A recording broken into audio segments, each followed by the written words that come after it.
بسم اللہ الرحمن الرحیم۔ اللہ تعالیٰ انسان کے خالق اور مالک ہیں۔ انسان جب اپنی ماں کے پیٹ میں ہوتا ہے تو اس وقت ہی انسان کا رزق، اس کی موت کب آئے گی، کتنا رزق ملے گا، عمل کیسے کرے گا، یہ نیک بختوں میں شامل ہوگا یا بدبختوں میں شامل ہوگا، یہ پانچوں چیزیں ماں کے پیٹ میں جب یہ موجود ہوتا ہے تو اللہ کی طرف سے لکھ دی جاتی ہے۔ تب اس میں سے پہلی چیز رزق ہے، جس کے بارے میں چند گزارشات کروں گا۔ رزق انسانی زندگی کا سب سے بڑا مسئلہ ہے، اور رزق کا اطلاق صرف کھانے کی چیزوں پر نہیں ہوتا۔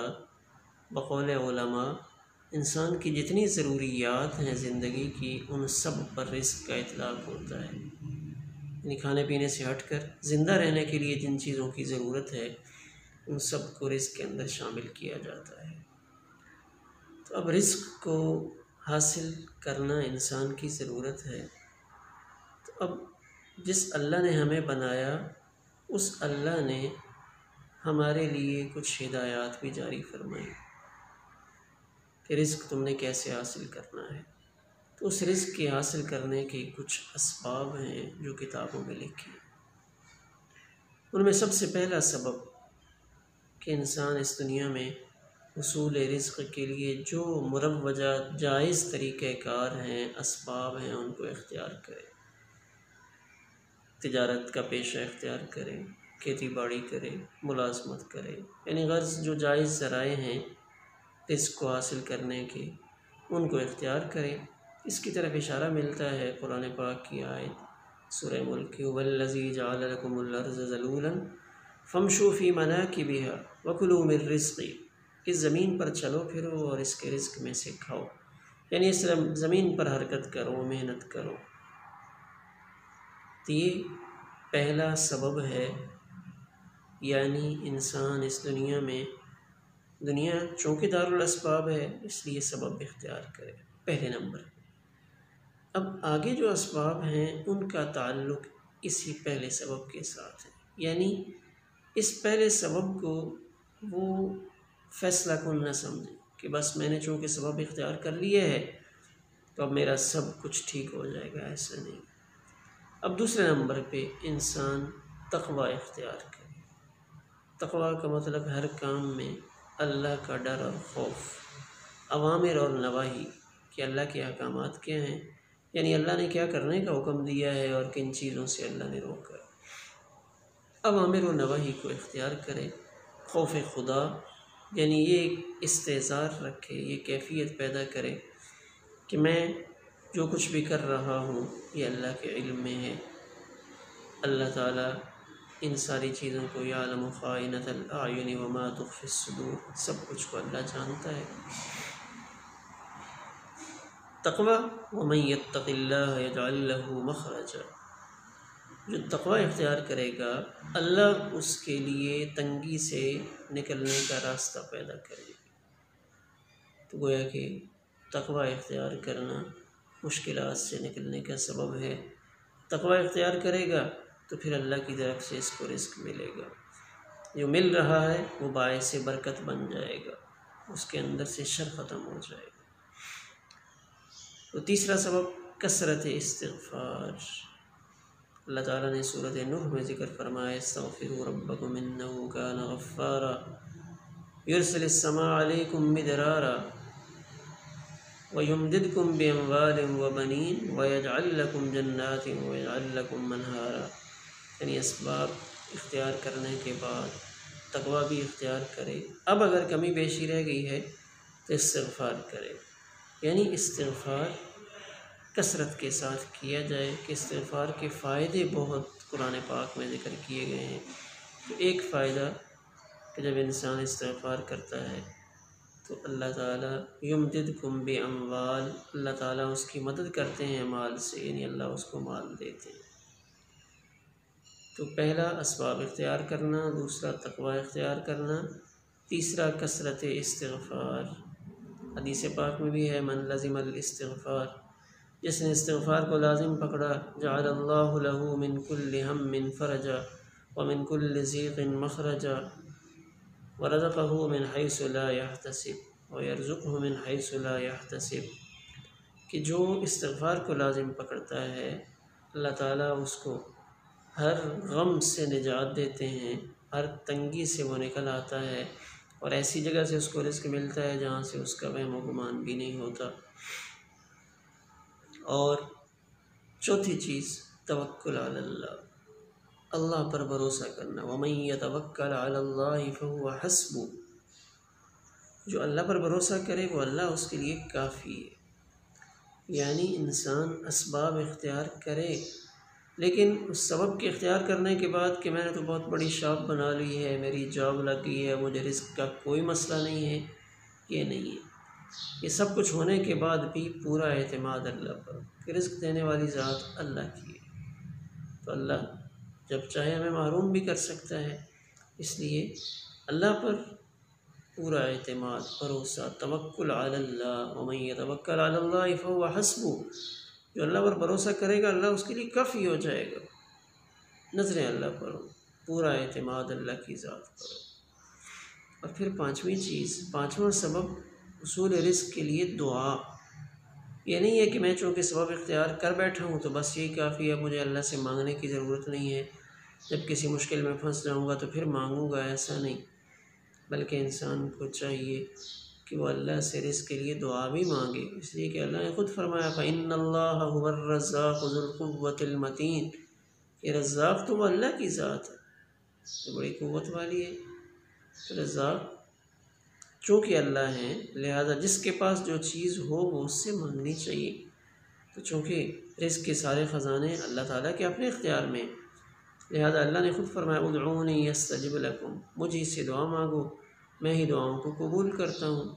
تو اللہ سے رزق مانگا جائے اور خیر و برکت والا مانگا جائے۔ اور پھر چھٹی چیز اسباب میں ذکر کی کہ حمد اور شکر، حمد اور شکر اللہ کی نعمتوں پر ہو۔ کتنی بے شمار نعمتیں اللہ کی ہمارے اوپر ہیں، ہم سوچ بھی نہیں سکتے، تو ان نعمتوں پر اللہ کی حمد و ثنا بھی ہو اور شکر بھی ہو۔ اس شکر کا فائدہ کیا ہوتا ہے؟ لَإِن شَكَرْتُمْ لَأَزِيدَنَّكُمْ، جو ہوتا ہے اللہ تعالیٰ اس کو بڑھاتے ہیں، جو نعمت ہے اللہ تعالیٰ اس نعمت میں اضافہ فرماتے ہیں۔ تو لہٰذا یہ 6 چیزیں اسباب، رزق کے اسباب میں آتی ہیں۔ یعنی سب سے پہلے انسان رزق کے جو مروجہ، حصول رزق کے جو مروجہ طریقہ کار ہیں، اسباب ہیں، ان کو اختیار کرے، پھر تقوی اختیار کرے، پھر استغفار کی کثرت رکھے، پھر اللہ کی ذات پر بھروسہ اور اعتماد کامل ہو، اور پھر حصول رزق کی اللہ سے دعا بھی مانگی جائے۔ اور چھٹی چیز کہ حمد اور شکر وہ کیا جائے۔ اب رزق کے معاملے میں ایک اور بات قابل غور ہے کہ اللہ کے ہاں پسندیدہ کیا ہے، کہ رزق کے ڈھیر اور انبار لگے ہوئے ہوں یا کم اور تھوڑا ہو، اللہ کے ہاں زیادہ پسندیدہ کیا ہے؟ اب انسان کی ایک فطرت ہے کہ انسان یحب الغنا ویکرہ الفقر، انسان مالداری کو پسند کرتا ہے اور فقر غربت کو ناپسند کرتا ہے۔ ہم غور کریں، اللہ کے پیارے پیغمبر حضرت محمد الرسول اللہ صلی اللہ علیہ وسلم نے اپنے خاندان کے لیے کس چیز کا انتخاب فرمایا ہے؟ یعنی کثرت کا یا قلت کا؟ تھوڑی چیز منتخب فرمائی ہے، زیادہ مانگی ہے، کیا ہے؟ تو ہم غور فرمائیں کہ اللہ کے پیارے پیغمبر صلی اللہ علیہ وسلم نے دعا مانگی کیا؟ بڑی حیران کن اور عجیب دعا ہے، اللہم اجعل رزق آل محمد قوتا، اے اللہ حضرت محمد صلی اللہ علیہ وسلم کے گھر والوں کا رزق بقدر کفایت بنا۔ قوت خوراک کو، روزی کو کہتے ہیں۔ گویا کہ اللہ کے پیارے پیغمبر صلی اللہ علیہ وسلم نے اپنے گھر والوں کے لیے یقیناً بہترین چیز مانگی ہے، اپنے گھر والوں کے لیے بہت اچھی چیز مانگی ہے، اور وہ اچھی چیز کیا ہے کہ رزق تھوڑا کر دے، یعنی بقدر کفایت ہو۔ یعنی آپ نے اچھی چیز پسند کی، تھوڑا پسند کیا، اور عربوں کا مقولہ بھی ہے کہ تھوڑا مال حساب آسان ہوگا۔ قیامت کے دن جتنا مال زیادہ ہوگا اتنا زیادہ حساب دینا پڑے گا، تو حساب وہ آسان ہو جائے گا۔ دنیا میں بل تؤثرون الحیات الدنیا والآخرۃ خیر وابقیٰ، انسان دنیا کی ظاہری زندگی کو ترجیح دیتا ہے، حالانکہ آخرت باقی رہنے والی اور ہمیشہ رہنے والی ہے۔ تو اب رزق میں تھوڑے پر قناعت کرنا، اکتفا کرنا، ایک حدیث پاک میں آتا ہے قد افلح من اسلم، کامیاب ہو گیا وہ شخص جو مسلمان ہوا، ورزق کفافا، اور اس کو رزق ملا بقدر کفایت، یعنی جس سے گزارا چل جاتا تھا، وقنعہ اللہ بما آتا، اور اس نے قناعت کی اس پر جو اللہ نے اس کو دیا، جتنا دیا اس پر اس نے قناعت کر لی، حرص اور لالچ میں نہیں پڑا کہ یہ تھوڑا ہے کہ میں آگے بڑھوں اور زیادہ اپنے لیے بناؤں، ایسا نہیں ہے۔ اللہ تعالیٰ نے رزق اپنے ہاتھ میں رکھا ہے اور اللہ تعالیٰ اپنی مرضی سے رزق کی تقسیم فرماتے ہیں۔ پھر ایک حدیث پاک میں آتا ہے کہ جب انسان اپنا غم اور فکر دنیا کو بنا لیتا ہے اور اس کو ہر وقت اس کی فکر ہوتی ہے تو اللہ تعالیٰ اس کے معاملات کو بکھیر دیتے ہیں، یعنی اس کے معاملات بکھر جاتے ہیں اور پھیل جاتے ہیں۔